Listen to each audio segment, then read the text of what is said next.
Yo, what's up guys? My name's Corbin from Tech Time Bros, and this is episode 1 of TTB Tested. Today we're going to be unboxing and reviewing the Impact M908 Redragon gaming mouse and the Kumara K552 keyboard. We got both of these products for under $40 for a total of around $75 to $80. To start with the mouse, it comes in a nice thick plastic case for anybody's travel needs, as well as a 6-foot long gold plated USB cable.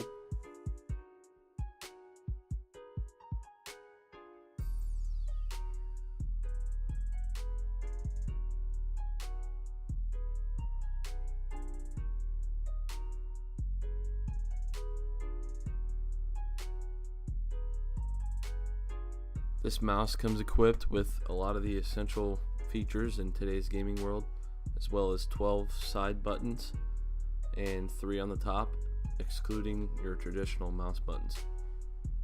Of course, all of these are fully customizable, as well as the lighting, DPI settings, and pull rate and software that's included with the mouse. This mouse comes stock with 8 removable weights, which you can adjust according to which game you're playing or according to your comfortability. On the bottom, as you can see here, there's a button to change the lighting mode, which is kind of cool. You don't have to open the software, to mess with all the lighting on your own. There is default settings for the lighting.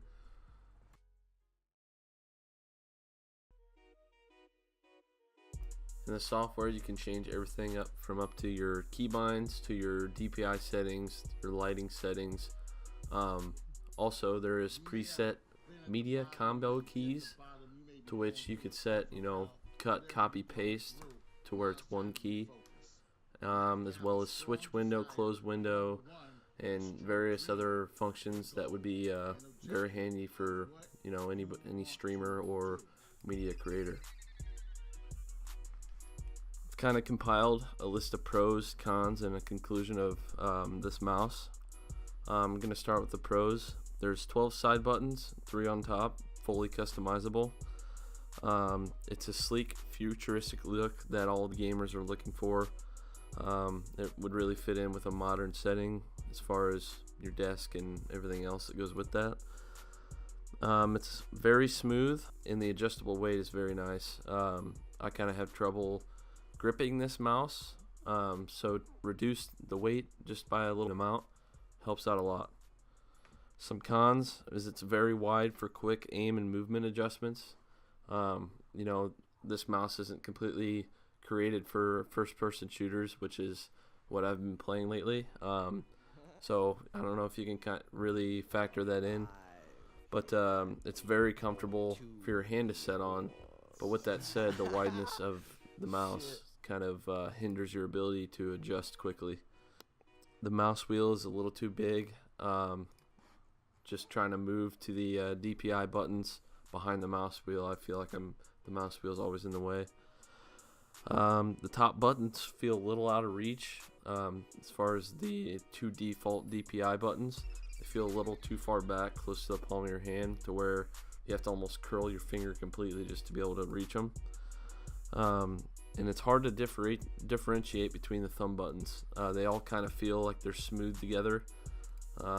I don't know if they maybe need to make them smaller and put a little more of a gap between them so you can tell what's what, but that's kind of an issue I ran into.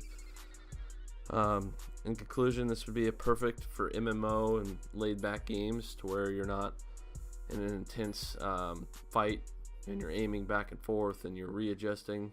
It would be perfect for that. It's very comfortable for office use. I make a lot of creations in Illustrator and Photoshop, and just resting your hand on it is pretty comfortable, so that's nice. A person with longer fingers would definitely benefit with this. It's kind of a bigger mouse. Someone with longer fingers might be able to reach all the buttons better than I can. And for the price, it's a very good product. It's nice, well built. It doesn't feel like a thin plastic piece of junk. It feels like it's got some some balls behind it, I guess you could say. I feel like it would last me a while if I decided to stay with this mouse. It's very comfortable, I will say, but for your Apex Legends, PUBG, Fortnite style games, it's just not quite meant for that. And I knew that going in. It's a very good middle of the road mouse. It's great for budget gaming, under $40, like I said. And you know, it's nice that it's got all these buttons that are fully customizable, as well as the lighting and the weight. Now we're going to move on to the Redragon Kumara K552 keyboard. This is an 87 key mechanical keyboard with Cherry MX Blue equivalent switches. So it's a very compact keyboard. Doesn't have the number pad on the side, and it excludes some of the less used keys on an average keyboard. This keyboard comes with a 6-foot gold-plated USB 3.0 cable as well, so it's very movable for a you know, if you have your tower set up off in the corner somewhere, it's pretty accessible with the length of the cable they provide.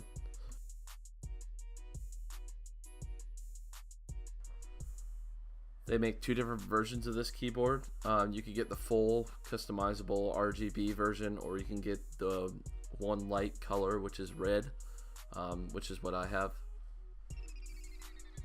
Like I said, this has Cherry MX Blue equivalent switches, so it's a very satisfying tactical feel that a lot of the gamers are looking for nowadays. It feels very heavy duty, well made, and it's a fairly comfortable keyboard to use for office use as well as gaming. Of course, on the back side, it's got your two legs that you can elect to use or not use. They're made of some sort of rubber, so it kind of helps the keyboard from sliding just a little bit. You have to have a strong desire, but number one, a strong vision. Here I'll demonstrate kind of what it sounds like just typing on this keyboard. An objective of what you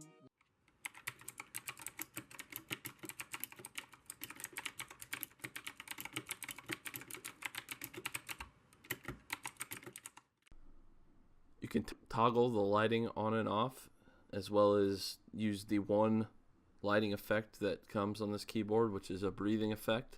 Most top of the line keyboards have more than one, but you're talking a $40 keyboard here, so take what you can get. Once again, I've compiled some pros, cons, and a conclusion for the keyboard. Some of the pros are it's very compact and small. You can fit it in almost anywhere on your desk. It's very satisfying to type. It's got 10 dedicated multimedia keys, so that's nice. It's built tough for the price. You know, it feels very durable for what you're paying for it. It feels like it'll last a long time. It's a nice long USB cable, as I talked about. It's nice. It's a very readable font on the keyboard to where you know what key it is without having to pull out your magnifying glass. And it has a Windows lock key to where when you're gaming and, you know, sometimes you bump the Windows key, it tabs you out of the game, you know, then you punch something or throw your monitor across the room and kind of avoids that for you. Some of the cons is there's no USB port on the back of the keyboard. That does come in handy. Usually on a keyboard, that's where I'll plug in my mouse to avoid using an additional port on my PC. It's a tad bit heavy, but with that said, that makes for longevity and a very durable keyboard.